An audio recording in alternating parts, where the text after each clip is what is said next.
হলো। Hi friends, আজকে আপনাদের একটা ইউনিক রেসিপি দেখাবো, যেটা হচ্ছে ঝিঙে আলু পোস্ত।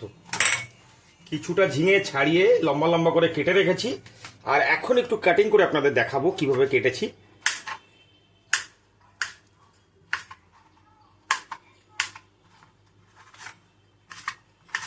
বাস এইভাবে লম্বা করে কেটেছি, সঙ্গে আলু লম্বা কেটে রেখেছি, কাঁচা লঙ্কা, আর এখানে পোস্ত, মগজ আর কাজু আছে।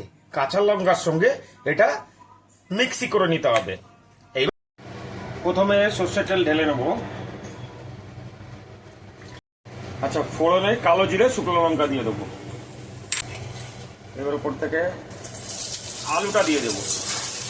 আলুটা লাল করে ভেজে নেব।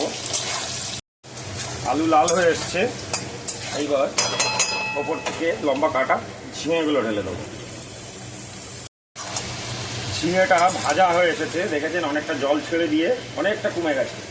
এইবার একটু লবণ, হলুদ আর চিনি দিয়ে দেবো। ঝিঙেটা আমার বাড়ির কিচেন গার্ডেনের। আমি যখন বাড়িতে গেছিলাম তখন আমাকে সুখদেব তুলে দিয়েছিল। সুখদেবকে অনেক ধন্যবাদ আমাকে ঝিঙে পাঠানোর জন্যে।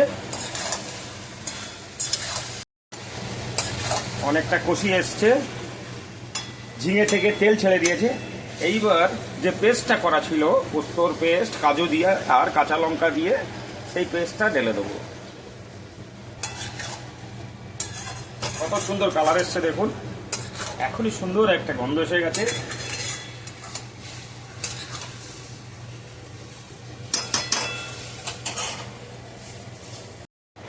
ঝিঙে আলু সিদ্ধ হয়ে গেছে, লগভগ রান্না রেডি। তো ওপর থেকে একটু দেশি ঘি দিয়ে দেবো 1 চামচ, যাতে কি আরো সুন্দর টেস্ট আসবে।